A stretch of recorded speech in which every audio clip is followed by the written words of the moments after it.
Hey everyone, welcome to the Purple Penny Coin news video for this week. We had a week off last week because of Easter and new RAM releases on Thursday. We're going to hold these videos on Mondays or Tuesdays from this point forward. Those of you who know a little bit about me would know that up until recently I was a small business advisor for a local council here in Adelaide, and I finished up there about 3 or 4 weeks ago. So I'm here at the Purple Penny pretty much full time now, which means that I'm in the office doing back office work on Mondays and Tuesdays with Catherine. So it's going to be much easier for us to get these videos done when the shop isn't open. So they will be on Mondays from this point forward, unless there's a public holiday, and then it will be on Tuesday.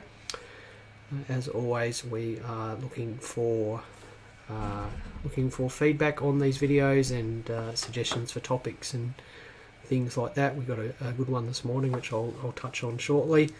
I'll just say a few hellos. Hello, Greg, Danielle, Dwayne. How are you, mate? Hello, Val. And thanks, Dwayne, for letting me know that you can hear me fine. I'm always a bit nervous about the technology here. Kirka, how are you? And Ash, how are you going? And Paul. So it's good to see you all here. I hope everyone is happy with the new days. Certainly we will be more consistent about the times. I was dead on 12 today, which never happens when we're open. So we'll go to the news, and obviously the lead story will be the Indigenous Military Service $2 coins that were released last Thursday. And you know, those of you who had a little bit of interest outside of that, you'll know that there was also a bimetallic Paralympic $5 coin that was released on the same day. The mintages of the C Mint Mark $2 coin, the Indigenous Military Service $2 coin, was 50,000.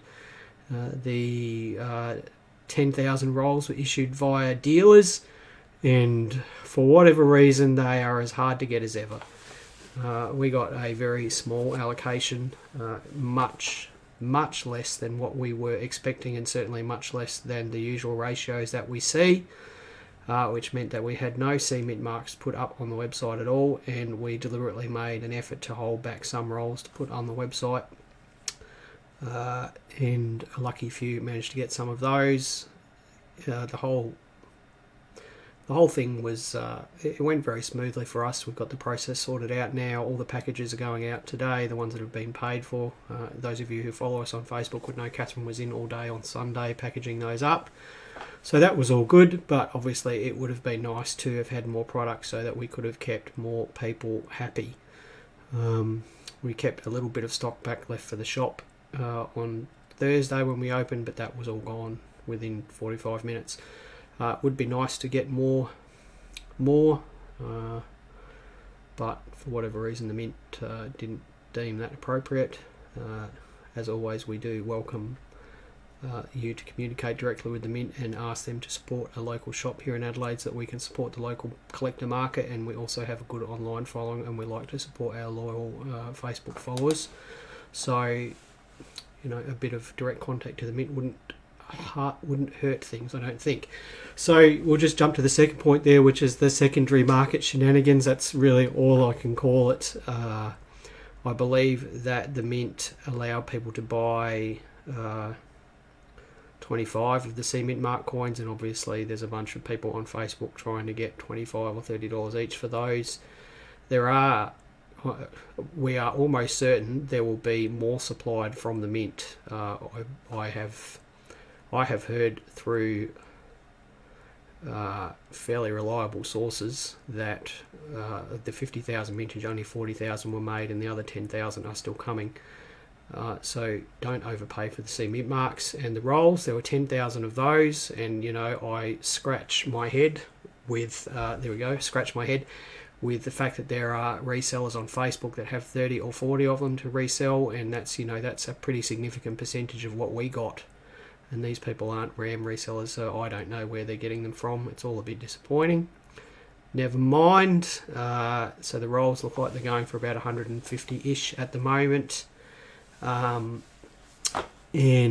don't overpay for those. I encourage you to look at what the firefighter roles are going for at the moment. The price went up and then came back down, and I suggest that the Indigenous Military Service roles will be the same.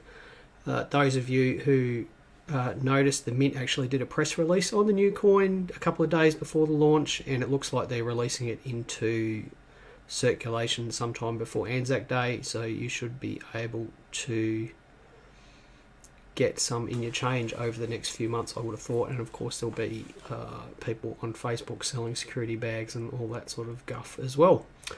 But I'll just reiterate, don't overpay on the secondary market, be patient, and you'll probably get them cheaper. So Paul says that he agrees that there will be more sea mint marks on the way, and I heard that basically from the horse's mouth on the phone. And Ben has just said that the Mint said they will no longer be selling boxes of 25 over the counter in Canberra, so that must be how people got hold of them so quickly to sell via Facebook. We got confirmation late last week from Australia Post that we will have Great Australian Coin Hunt 2 stock. Probably not as much as what we'd hoped for, but it would be it'll be good to have some of it. And certainly, if you're here in Adelaide, please drop in May. We should have a bit of that stock available, and it was very nice of Australia Post to approach us and see if we were interested in distributing that for them, which we are obviously. So Ben says that he sold the mint marks at $20 each. Well, Ben, I can tell you that at $20 each you made more money than RAM distributors make out of them, mate. So that probably doesn't sit very well with me, but good luck to you. And hello David, how are you? Yes, we had a very nice Easter break. We didn't get much of a break. Catherine worked pretty much the whole weekend, and I worked a couple of the days. But that's the choice you make with small business. You just work when you can and don't work when you find the time. There are no, and we can all draw a sigh of relief here, there are no retail RAM releases for May. So no new coin releases. There are some investment products that are being released, and I use investment in the absolute loosest sense of the word. Really what they are is bullion products that have a bit lower premium than what you usually see from the Royal Australian Mint, but the premiums are still sort of pretty decent. How do you get those? We'll probably get a few bits and pieces in here, so perhaps look out on our website, or if you're coming in to see us, just ask us if we've got something that you're interested in. To be honest, I'm not sure if we're allowed to publicise it yet, because the investment products are run by a different part of the Mint than we usually deal with, so I haven't covered off on those today. Thanks, Alan. Alan says we've got great videos. Thanks for that. I do enjoy doing these, and Catherine and I enjoy thinking about what we're going to talk about. So there was two things today that I wanted to talk about that I don't have slides for. One is this fantastic book here, which is by Greg Hale. Greg Hale is an author up in Queensland, and he wrote the Japanese Invasion Money Catalogue, and Greg sent this down to us. It's called Japanese Ceramic Coinage, and excuse my horrific Japanese pronunciation here, but that's Maboroshi, which is ceramic coins that the Japanese made towards the end of World War II and immediately after World War II. It is a beautifully produced book that includes lovely pictures and quite a lot of history, and then a catalogue of items at the back. Now, I've never seen one of these items, but I've got to tell you that after having read the book, I'm super keen to get one. So that's a great book by Greg Hale. You can find his details online. I don't know if he's selling these. He just sent this down to us. Greg has communicated with us quite well over the last few years, but highly well-produced book. And if you're interested in obscure coinage like I am, it's very tempting to get such a thing. So thanks, Greg, for sending that. The other thing I wanted to cover off on today that we didn't have any slides for was we got a question from someone at 6 o'clock this morning wanting to know if you can get counterfeit notes out of an ATM. And I was kind of disappointed because when I went and did the banking this morning, the bank manager was busy, so I didn't get to talk to him and asked. But I did do some Googling, and A few years ago, it looks like there was a few people who got counterfeit 50s out of an ATM. And the next question, of course, is, well, whose responsibility is that? It looks like in those cases that I could find, the bank actually refunded the person. But I did find some interesting hints that ATMs these days are much more sophisticated than what they were a few years ago, that they actually check the notes internally, doing some sort of electricity to check for counterfeit notes.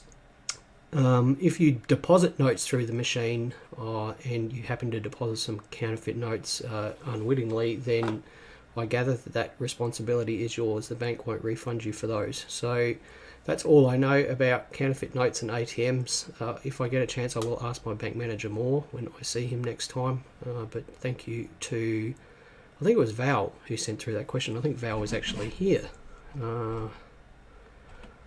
Did I see Val here? Well, I can't remember if I saw Val here or not, but thank you, Val, for asking that question. Now, the last thing I want to talk about today, and I do have some slides for this, was this. Those of you who don't follow us on Facebook regularly, shame on you, but you should, because we always post up all sorts of interesting stuff. Now, this was an error note. There'll be better pictures of this shortly, but there it is there. It's an error $5 note that we bought last week. And I posted up on our Facebook last week and called it an obstruction error. Danielle, what notes folders would you recommend that are PVC-free? Danielle, I'll address that question when I'm done with the notes that I'm just talking about now, but thank you for the question. I will address that afterwards. Anyway, so this error note, I posted up on Facebook last week and I identified it as an obstruction error and a print obstruction error. So if we just bear with me here and we'll jump to this slide there. So print obstruction errors. The first thing to understand is that banknotes are printed in steps. Now what does that mean? It means that this note here is printed in several passes. So the serial number is in one pass, the black is in another pass, and the different colours are in separate passes as well. Now, if for some reason some sort of foreign object happens to get in the way during that printing process, it obstructs the printing and it's called a print obstruction error.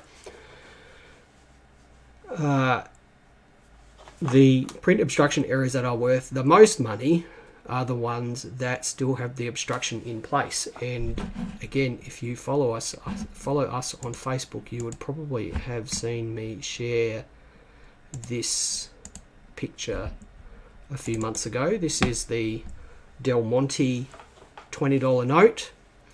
And why is it called the Del Monte $20 note? It's called that because there is a Del Monte banana sticker on the $20 note. And the printing has been obstructed by that sticker. So a retained obstruction like this is quite valuable. Now, how valuable is this note? You're thinking, I think $400,000 US this sold for. Perhaps $200,000 US, but you know, $200,000 US, $400,000 US. What does that mean to you or me? It's a big number. A characteristic of print obstruction errors is that the edges are quite sharp. So you can imagine if there's a piece of paper obstructing the note, then the transition from where it's printed properly to where it's not will be quite sharp. So we'll just go back to this slide here, which is just me. Now, the $5 note that I showed you, which is this one, and we'll post up a better picture of this in a minute, you'll notice that the transition of this is not sharp. So you can see there that the transition from down Carolyn Chisholm's face there and through the bottom of the boat there, it is actually not a sharp transition at all, that the ink appears to run out. So I have learnt something in the last few days. I bought this as an obstruction error, but closer examination has led me to think that it is absolutely not an obstruction error. It is actually an ink supply error. So while the black Intaglio ink was being applied to this note, the ink supply appears to have run out or blocked. So the black Intaglio ink has not printed on there correctly because it ran out. So that is banknote print obstruction errors. I don't know everything, and I'm always pleased to learn something. And this $5 note, again, which again I can show it to you here. This $5 note has taught me something, so that the next time we see an error that is like that, we will go into that much more educated and knowing more. So let's just jump to Danielle's question here. So Danielle is asking, what note folders would you recommend that are PVC free? The first step is to pick a PVC free banknote page. So the best ones are and I've just forgotten the names. I'm going to have to put it up in the comments because I've forgotten the names. Oh, Lighthouse 2C, 4C, 3C. So the 4C, 3C, 2C is just the number of pockets. So they're PVC free. So they make a heavy gauge page. They also make a lighter gauge page, which are about half the price. So the first step is picking a banknote page that is PVC free. And then when you come to note folders, just look for a PVC folder to put those pages in. So here in the shop, we sell Owlbox 3-ring binders, and they're made from polypropylene. There's a polypropylene slip cover and polypropylene folder, polypropylene rings. We don't sell them through our website because they cost more to ship than the albums cost, so we don't sell those through our website. But if you're here in Adelaide, you can pick those up off of us. You can also find PVC-free folders in scrapbooking stores and artist supply stores and things like that. And I believe that if you look around, you'll find them in Officeworks and places like that. So just look at the labels on the folders as you're buying them, and just look for the PP, which is polypropylene, rather than PVC, which you don't want. So really it comes down to the pages, Daniel. That's the most important thing, and then finding an album is actually fairly easy after that. So hopefully that answers that question for you there.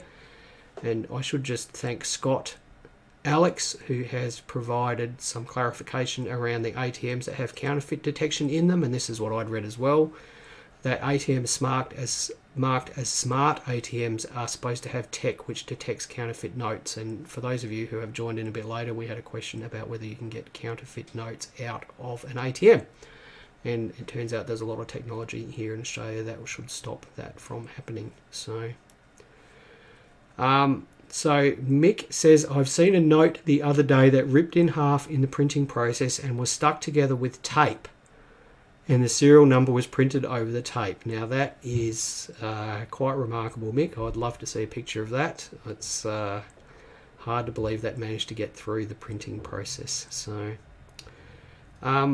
Danielle says, thank you so much. Can you post a link to the pages that you sell when you have the time? Sure, I will put a link in the comments, Danielle, to this video, so please look through the comments and you'll find the link there.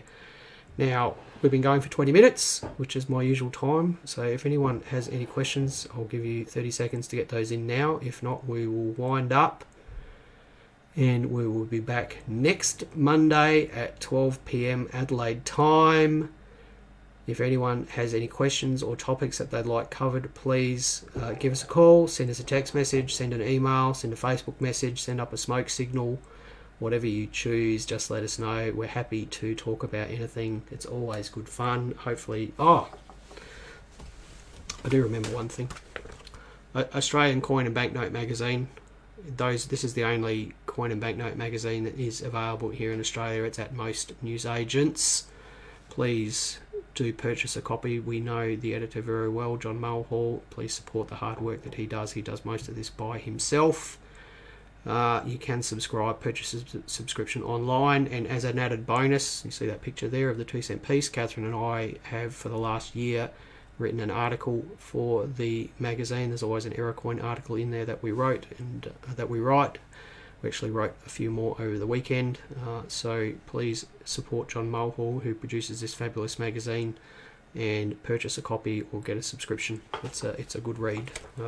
One of the only ways that you can get hard copy coin information these days. Right, that's it. Bye everyone. We will see you next week. Thanks everyone for joining in on Tuesday. Take care. Happy collecting, and we'll see you next week. Bye for now.